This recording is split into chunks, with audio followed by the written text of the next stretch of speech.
What's up, world? I just, I don't know. I mean, I don't know. They Insert here. Yo. It's a terrible game. Bottom line. It's terrible in every way. Graphically, it's terrible. Gameplay is terrible. It's just terrible. Angry Nick mad. That game sucked, and it's gonna suck no matter how many revisions they make, and it just sucked even more because they put a Kinect with it. Angry Nick mad. Or if there's violence, I'll just laugh and enjoy the fun. Kaz Harari. Kaz Harai. They just kind of got tired of Angry Nick on the first one and say, I'm gonna pass. Oh, yes, I do. It's me. Precisely. No. I No. do all my work. No. And You guys are unfortunately, so I don't. cute. Oh, thank you. I try. I mean, let's face it, Mario, and to a lesser extent Zelda, is what carries Nintendo at this point. Always be radical. I love you, little podcast. You're the bestest thing ever. For the promise of the new Super Smash Bros. And the Zelda game, yes. You will not find a better story presented in any other game genre, in my personal opinion. Like, JRPGs have that. They have that story. That's what the entire game felt like. Oh my god, I want to bang my head into a wall. It's a podcast again? Can someone remind me? I thought it was a video game podcast. You're listening to the Game Source Podcast. Thanks again for joining us on another episode of the Game Source Podcast. This is number 136. This is Gerald, better known as Yes, Elvis Lives, and I'm here today with the director of one of the best films of 2015 and an Oscar hopeful maybe for best documentary. It's Nintendo Quest director Rob McCallum. We won't unfortunately qualify for Academy Award voting. There's a huge political process involved with that, but I love the sentiment, Gerald. Thank you. Nintendo Quest, which you can find today on Vimeo with extra bonus features. You can also find it on iTunes and order the DVD today off of Amazon. And I actually heard a rumor that, well, Nintendo Quest can be found on Amazon Prime. Is that correct? No, it's a funny thing. It's not supposed to be on Amazon Prime for a couple months. So if people are listening, this is a good chance to kind of make use of that Prime subscription, maybe get a sneak peek at it. Little miscommunication error out there, but hey, it's giving us a lot of good exposure. Destructoid ran a piece on it. We're getting a bunch more reviews because people have a lot easier access to it. But you are correct, NintendoQuest.com for all your Nintendo Quest needs. There's links to the DVD, the Vimeo with all the bonus features, and of course iTunes.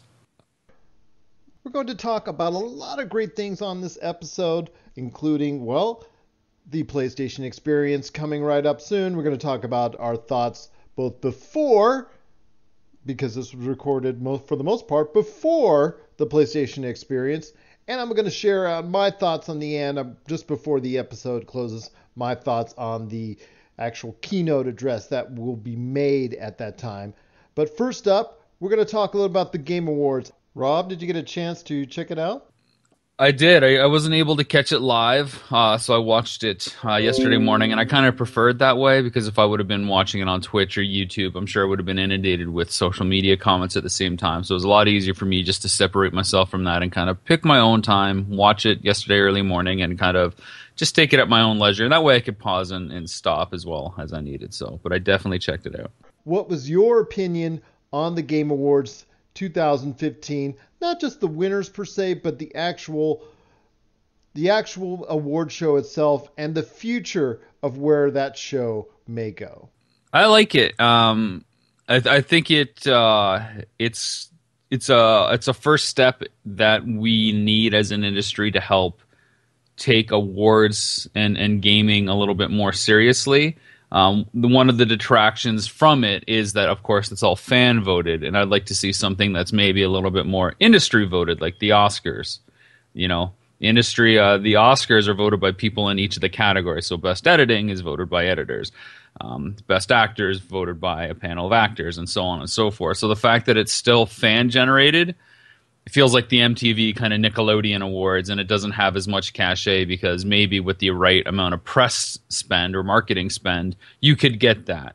Or if the game's released on a console that has a larger install base, then it's going to get more votes. So will Uncharted 4 win Game of the Year next year because there's more Sony consoles out there? So how you kind of break down those politics is always really hard. But I think it's important. I think Jeff Keighley's doing a great job. I think it would be great to see him step aside from a hosting role and focus specifically on a producing role. And that's not to take away from his camera skills or anything like that.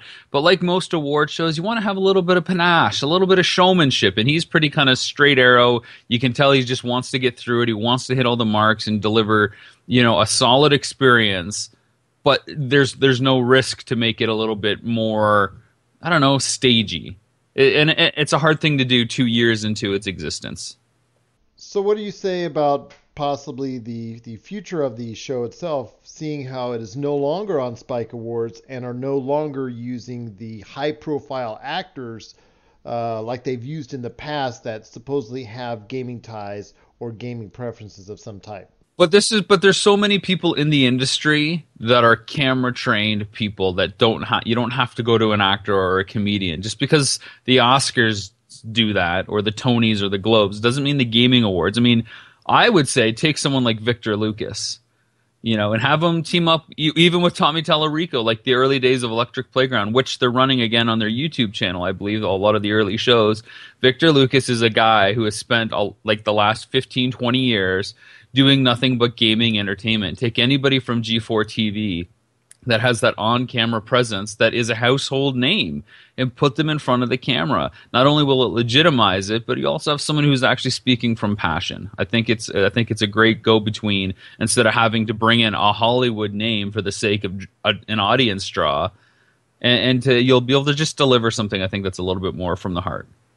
So are you okay with it just now being an online-only event and obviously not getting the support now from broadcast television, obviously the revenue, the income, the sponsors, and quite possibly the backlash you would get as well from, let's say, publishers and development companies who are not as willing to pony up with their mega world premieres like they were in the past when it was on broadcast television?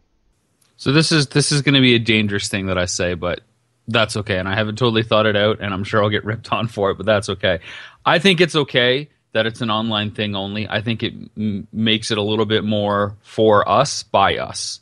You know what I mean? It's produced by gamers. It's for gamers. They're going to where gamers are.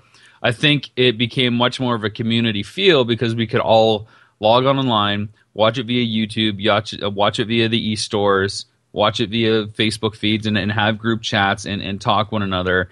It just felt a little bit more organic than us tuning in to television, which for gamers feels a little, archaic by design since we're getting most of our media through our console boxes and not through the cable provider. So I think this might be a little bit ahead of the curve in terms of where the future of entertainment is, but I think that's kind of where it's going to go anyways. I think the general public perception is, it's online, so it's a discounted feel. But then, look at the stuff that Netflix is producing, House of Cards, amazing series. It's available online only. There's a lot of great web series out there. Amazon, Hulu, of course, have amazing digital series as well. I would love to see this get partnered up with something like that. Of course, you saw, I'm sure, all the Go 90 ads. But I don't think it's that far away from partnering up as a mainstay annual event with one of these big three, I would say. And I wouldn't discount iTunes from wanting to get in there either. And I'll agree with you that Jeff Keighley works extremely hard on the Game Awards, has for several years. He puts his heart and soul into it. Nobody should ever question or dispute that. But he did have some pointed comments regarding Hideo Kojima not being allowed to due to legal reasons and ramifications from his, estranged publisher and company that he has worked for so many years, Konami, and Konami laying the unfortunate smackdown and ill-timely, I might add, smackdown and not allowing him to go ahead and be able to accept an award that he was about ready to receive at the Game Awards. Jeff Keighley pointed that out and was very upfront to everyone in regards to that. What are your thoughts on that? I commend him for doing so, and commend him for taking Konami to task. But what are your thoughts more on exactly what Jeff Keighley said, and also the tribute to Satoru Iwata was very touching indeed. Some pointed things that were on the actual show itself. Your thoughts, Rob? You see, that kind of thing probably would have never been allowed on a broadcast television, event. I can't, and that's what I love about this. It felt very authentic, and I just think there's a little bit of room for a little bit of showmanship with people from the industry. I think that the fact that it's off Spike is probably a good thing for it. It doesn't have to be what Spike TV kind of wanted it to be. I'm sure it was Spike TV that said, and we should get Samuel L. Jackson because it fits our perfect, male demographic of 18 to 35-year-old action kind of gritty, content fare. I just, it's probably like the worst choice for a host. I can't think of anybody worse because he's too laid back. He's not up in the face. He's going to take everything at half speed. So I like the direction it's going. And I honestly think, if it was to ever return to broadcast, I don't think it's that far out of the realm with TBS, announcing their summer esports tournament. What better way to continue that partnership instead of just, taking the summer programming block and throwing it at video game esports? Why wouldn't they want to kind of also be a sponsor of the Game Awards? And maybe, depending on how that tournament goes out, they could kind of copy what the World Series of Poker does, where you play down to that final table in the summer, and then it's not until November where those final combatants take place, and maybe the winner is revealed on the Game Awards. So far, you've said a lot of positive things about the Game Awards show. What were some of the things that you took away that may need to be fixed in future years down the line? Like a lot of award shows, like my pet peeve with the Oscars is, and so in ceremonies that weren't televised won this award, or in a ceremony last month, these awards were given out. It kind of feels like you're discounting those awards when you just kind of throw them under the carpet as you're rolling out something else. So I would really maybe take a look at what awards are presented first and foremost and why those ones have to be presented. I don't know that I would focus on having an esports team award on stage when you aren't going to put the best family-friendly game on stage, which Mario Maker won. Mario Maker only won that one award. I think it's a landmark game. Of course, maybe I'm a little biased as a Nintendo guy, but that seems to be like a pretty big category, or at least bigger in my opinion than trending gamer or esports team. If this is about the games, then let it be about the games and not the people that are playing the games. I thought the show was better served being cut down to 2 hours. I thought it made it very neat, very tidy, and very watchable for a larger audience. Do you agree with that, or do you want to keep it as a larger 3-hour extravaganza? Again, and this is where I don't mind a 3-hour show if it's online. Just keep it online, take it off broadcast. As long as the content fits and the format is good, then that's all that matters. The other thing is I don't mind if it's, tape delayed and cut down or something like that. Sure, a lot of the results would be out later. I think there's a little bit more room to explore a little bit more than they're doing. As far as The Witcher 3, well, like most award shows, it's a big marketing push for that which is nominated and that which wins. So it's a game now that I'm turning my attention to. I know you gave it a really high score. I haven't played it yet. It seems like a really long game, which is my only deterrent, because once I get into games, I want to kind of finish them, or at least take them to their max. But I probably would rather play that than Fallout 4, only because of the praise that it's getting, and because I'm trying to hold off on Fallout 4. So now here's another excellent game that I can get, probably at a reduced rate from the initial retail, despite DLC that's out there, and really enjoy it and see what all the hype's about. So that's great. I do wonder if there is much of a difference between Developer of the Year and Game of the Year, because this, of course, went to both CD Projekt Red, Witcher 3, but they only released one game, whereas Nintendo at least released two. They released Splatoon and Mario Maker, both of which won awards. So how can you say that Nintendo wasn't the Developer of the Year for creating two award-winning games compared to this other studio that only released one game? Is that one game that much better than those two? I don't know. So it's really hard to discern it, and there used to be a little bit of discrepancy like this, again, with the Academy Awards in terms of Best Picture versus like Best Director and Best Screenwriting and Best Cinematography, and how those added up. Was it more than the sum of its parts? So I think, again, worth exploring, and maybe when you take it away from the fans and the install base per console and put it in industry hands, you get a different kind of result.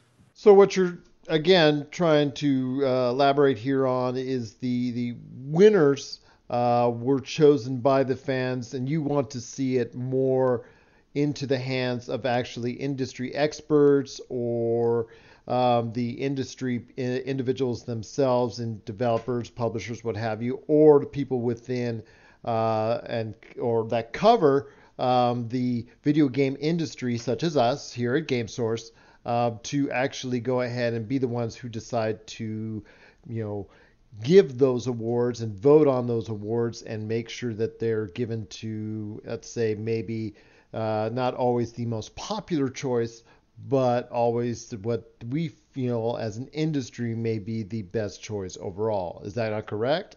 I know you cited the Academy Awards. Were there any other type of examples you might want to elaborate on in order to have our audience understand that maybe why an industry-related award might be better served than just all these publications for us anyways that seem to prioritize our own awards over the Game Awards? Might make that a little bit better and more understanding as far as what game is truly the best overall for 2015? Well, I mean, you have the Golden Globes, which is voted by the Hollywood Associated Press, Hollywood International Press. So the Golden Globes are all press nominated, for example. I'm not saying we need 3 award shows, one for the fans, one for the press, and one for the industry. But there's got to be some sort of consideration for all that. So maybe there's a game of the year, as voted by the press. Maybe there's, one is voted by the fans, or it's a weighted algorithm that takes into account all of these different votes. I just think it needs to be a little bit broader than a popularity contest amongst a console that can spend more money than other ones. We appreciate your thoughts, Rob, on the Game Awards 2015. If you want to check out a replay, it's available on YouTube and other major outlets. But let's turn to the video games themselves. And this week was a major release date. The final major release date of the year, seemingly, for video games, in that we had 3 big console releases.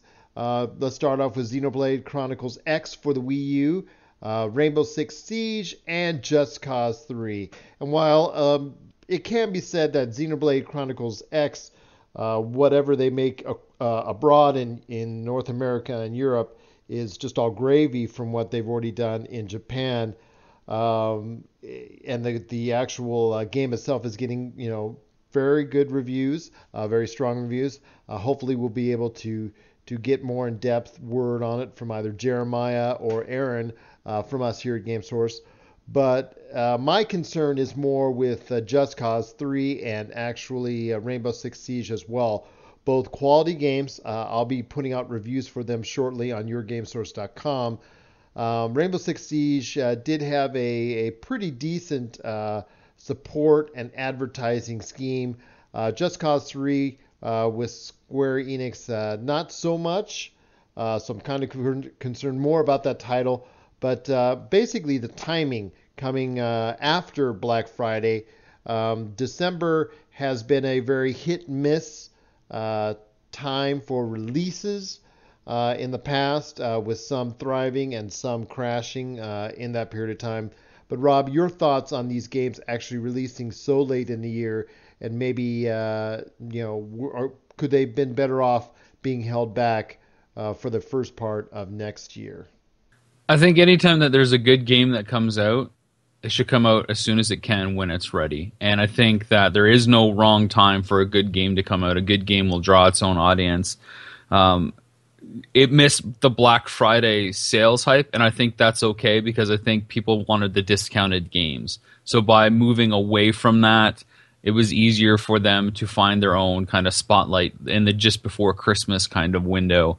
I think that in an industry where we're always looking for the next, information tidbit of news and we want to cling on to what's new, these games all hit at a really good time. There's 2 or 3 weeks before Christmas still. They're they're great presents that people can nab. And Just Cause 3 is getting really good reviews. Xenoblades is, again, that game that people have been waiting for on the Wii U by the sounds of it.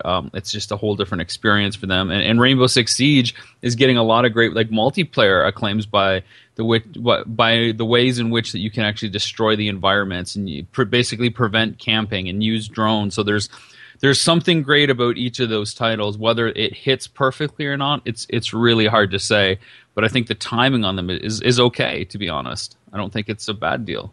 And there are also other games on the docket that recently have been released, which are also trying to fight for gamers' attention and their wallets, of course. One of those being the game which gets modeled a lot after a certain game that you like called Hard West. Isn't that correct? You've been trying to delve into that rather deeply?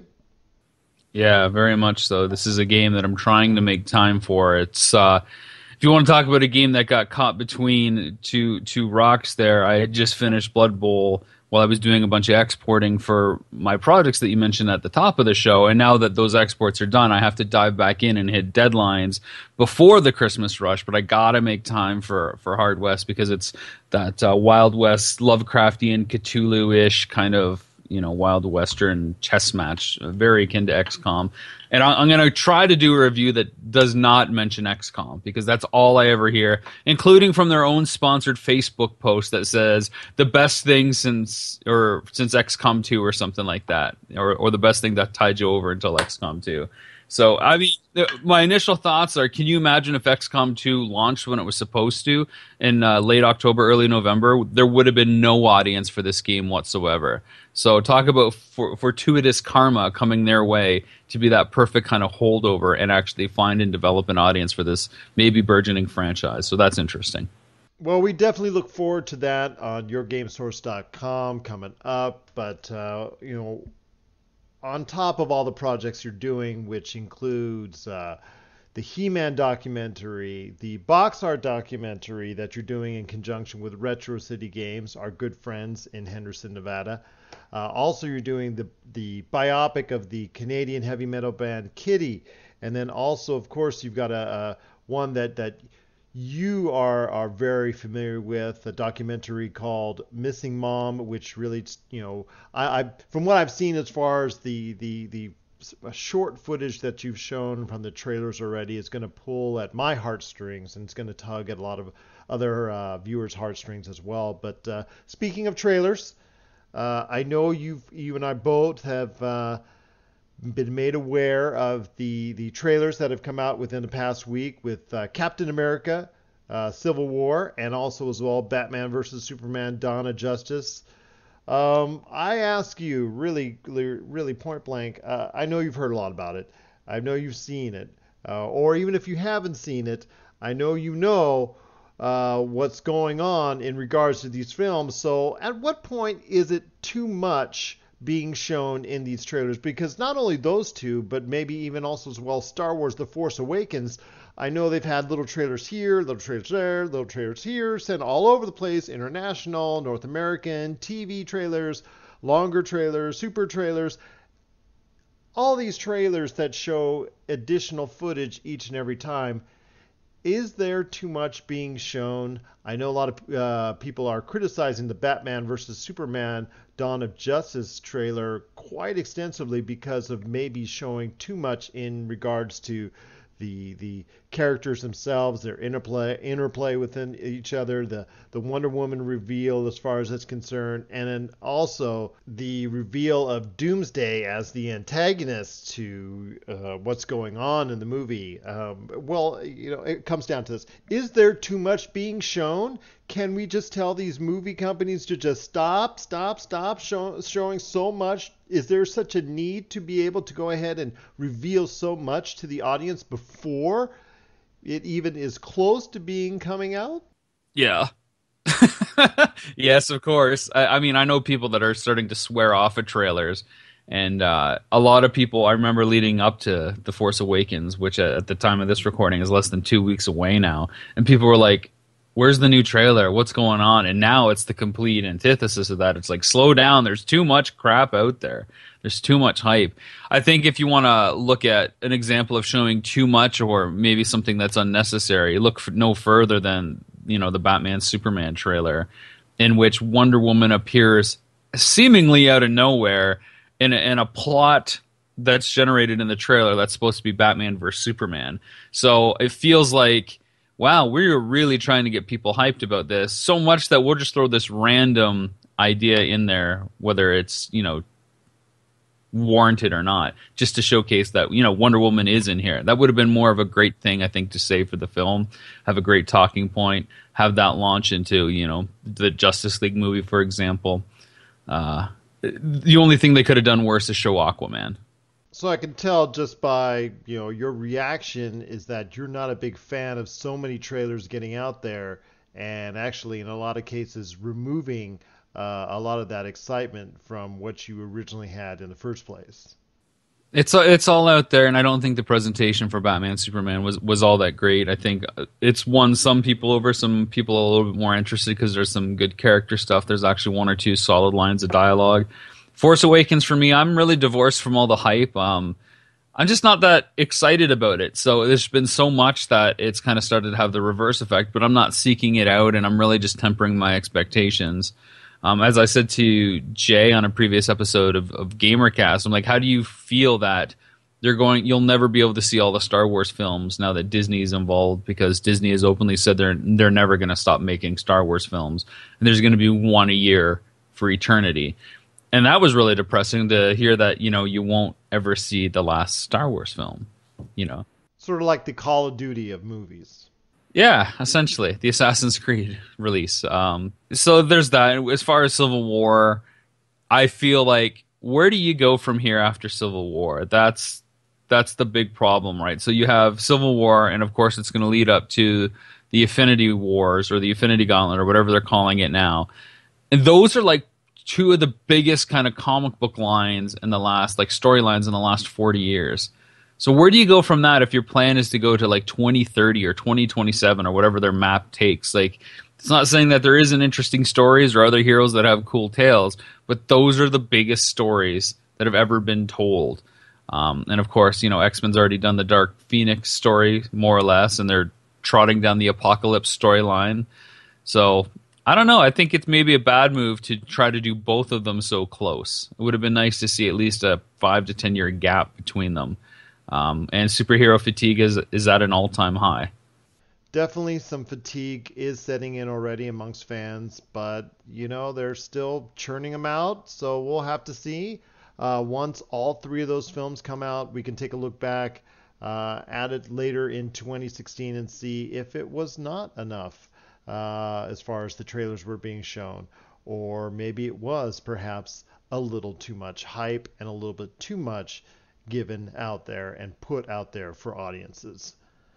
But there's also something else going on this weekend. It's called the PlayStation Experience, something that will actually be all over the internet as well, just like the Game Awards was.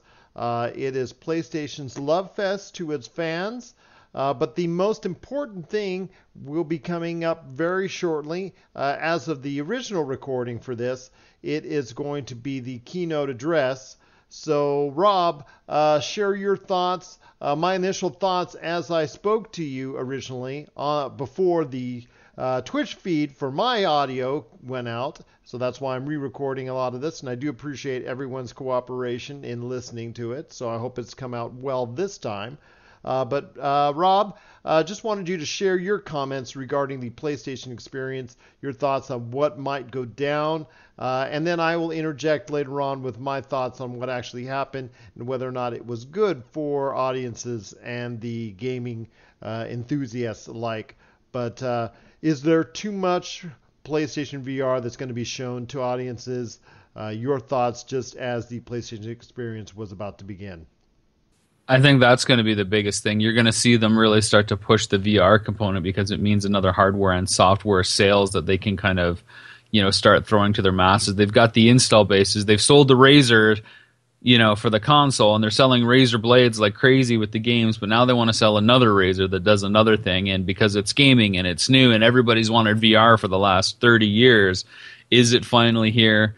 Is it not? Is it necessary? Is it going to be like a glorified version of the Wii? I was watching, the Game Awards, and I kept thinking with everybody that's standing up with all these demos that they're having, even the Rock Band stuff, maybe call me a lazy gamer. I don't want to be the guy that has to stand up in his living room to play games all the time. I like just being able to sit on a couch, figure out a problem, and just kind of intuitively use the device in my hands without having to think things through. That's nothing to say that you can't innovate in the space, but I wonder if this is going to be like another PlayStation move or Xbox Connect, and how successful it's going to be and to what degree. So, yeah, I think they're going to push it hard, and I think it's interesting the reaction to the PS2 Virtual Console, and make no mistake, that's essentially what PlayStation has done for the PS4. Bringing back these classic titles. It's not backwards compatible. You can't use the classic purchases. And I think people are more than anything embracing it, and I think they're going to sell a lot of digital games that way. And something both you and I have talked about on previous podcasts was PlayStation Now, the streaming service that goes onto several devices, including the PlayStation 4, PlayStation Vita, and certain televisions and mobile devices, that allows individuals to play PlayStation 3 games. As far as that being able to be added on to the PlayStation Plus service, either just looped in or at a small additional cost, would be something of great benefit, and would offset the backwards compatibility that Xbox One is getting with a lot of Xbox 360 games. PlayStation 2 added in that backwards compatibility aside, we felt PlayStation Now would be a great addition to the PlayStation Plus service. And while there is a discount, like I said, of a yearly plan that's been announced, don't you think something more could have been added as far as it's concerned, and should be added as far as PlayStation Now, in order to get that where it needs to be in the eyes of the gaming world? Yeah, we talked about this. How come make it like iTunes, where you subscribe to their music service, but you can download to your computer, and as long as you have that subscription, you can access those files. It is such a no-brainer. Why can't you do it? And the biggest thing with PS Now is that you can't stream those titles while you're streaming the game, so you can't broadcast to Twitch. And PlayStation VR, which I will credit Sony for not forcing down our throats through the entire keynote address. They chose actually not to do that, and I compliment them for it, but they did set off a certain segment of the keynote address and emphasize that it is something that they're going to be focusing on in the next year and the coming years. But they did set a certain segment of the program for it, and I can see why a lot of consumers, including myself, are a little bit standoffish on it, because the fact, the demonstration didn't come off as well as they would have hoped. And seeing that that's the case, your thoughts on how this is going to be able to be successfully portrayed to an audience, because we've seen it before with Kinect and other peripherals and devices that really have not been able to be demonstrated well to a live audience. Yeah, and again, like we talked about during Paris Games Week, where they kept showing footage for it, how do you advertise that, knowing that the screen has been modified and the images that you're showing people are not the images that are in the game? It's truly something you have to experience. In order to be sold, you have to experience it. So, well, the keynote address itself was actually, in a lot of ways, outside of the PlayStation VR stuff.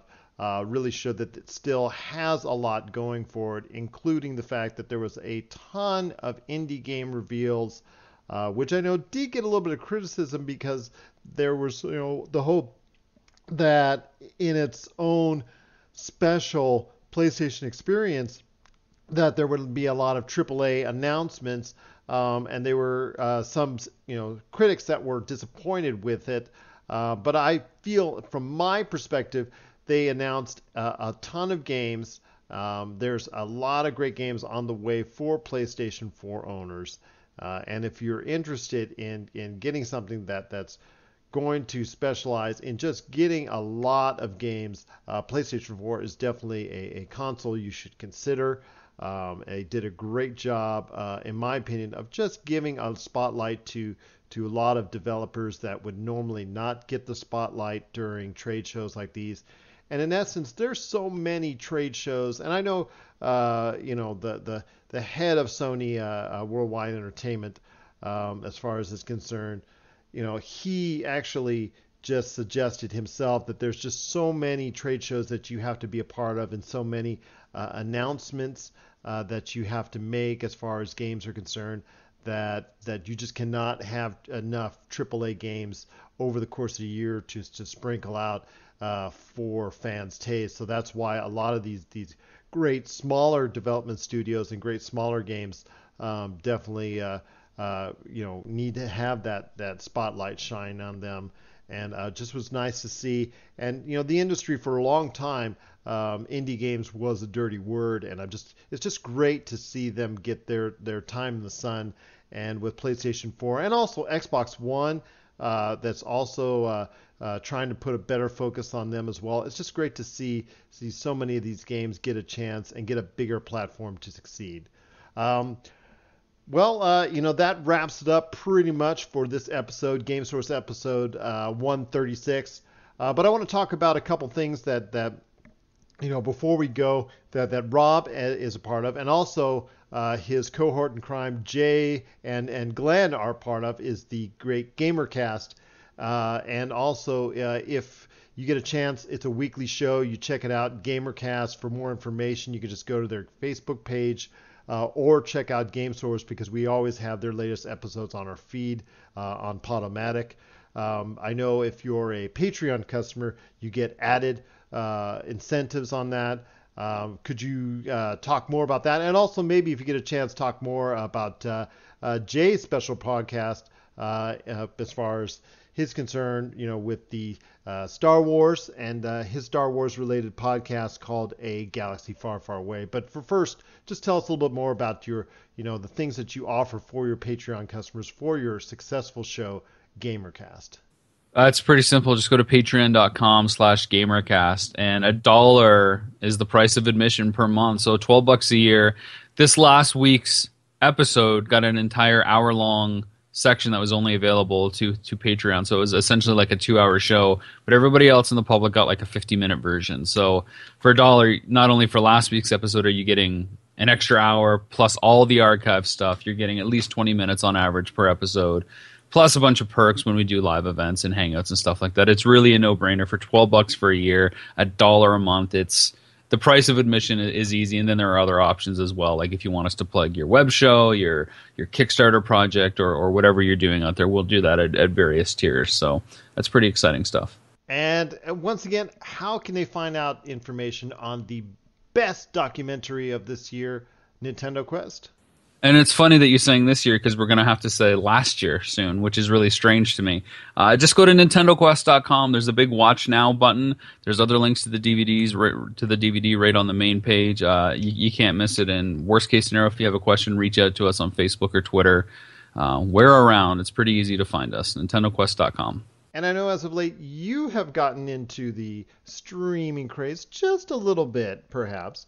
And, well, like our channel on Twitch, Game_Source, provides a lot of great gaming information, our podcasts on occasion, and also as well some great streams. How can people watch what you're doing as far as game streaming is concerned? Oh, I don't know. I think it's twitch.tv/NintendoQuest_Rob. I'm so new to the streaming thing, I got to get a game plan to see if it's actually something that fits in. You'll see me pop up here and there. That's all I can tell you. So I'm the diamond in the rough. If you happen to stumble upon my Twitch channel and you see me stream, then you're one of the lucky ones.